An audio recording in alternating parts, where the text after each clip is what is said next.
Matapos ang matagumpay na pagkubkob sa kampo ni Tokboy Magid, dobleng naka-alerto ngayon ang kapulisan matapos ang naging announcement ng Pangulo sa umano'y planong pagdukot kay People's Champ Manny Pacman Pacquiao. Ayon pa sa kapulisan na hindi na bago sa kanila ang nasabing impormasyon, kaya naman matagal na umano nila itong pinaimbestigahan. Actually, we learned already that there's a threat, no, kung na mayroong kidnapping activities na mangyayari dito sa ating rehiyon.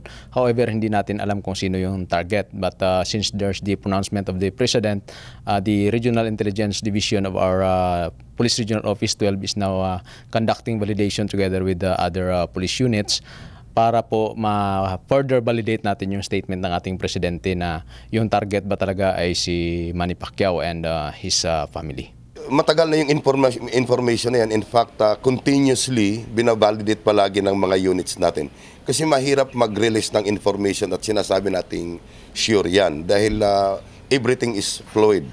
So yun lang from our end, kailangan talagang maging mapagmatsyag at maganda yung coordinative efforts, especially sa concerned families at saka yung network natin sa baba. Yung lambat-sibat volunteers natin na nakatulong naman. Hindi man umano sila sigurado sa tunay na grupo na nasa likod nito, ngunit malaking tulong na din ang matagumpay na pagpasok sa kampo ni Magid na kung saan nakuha ang kanilang mga armas. Sa ganitong paraan, mababawasan na rin umano ang pangamba, lalong-lalo na kung isaman sila sa mga grupong nasa likod nito.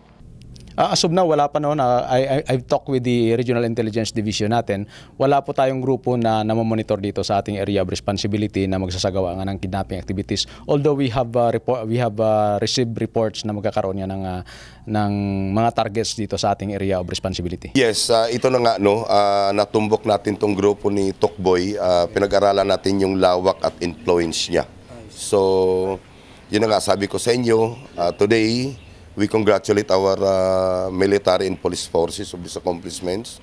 This is a big leap already na to start with, no, physically at nakita natin.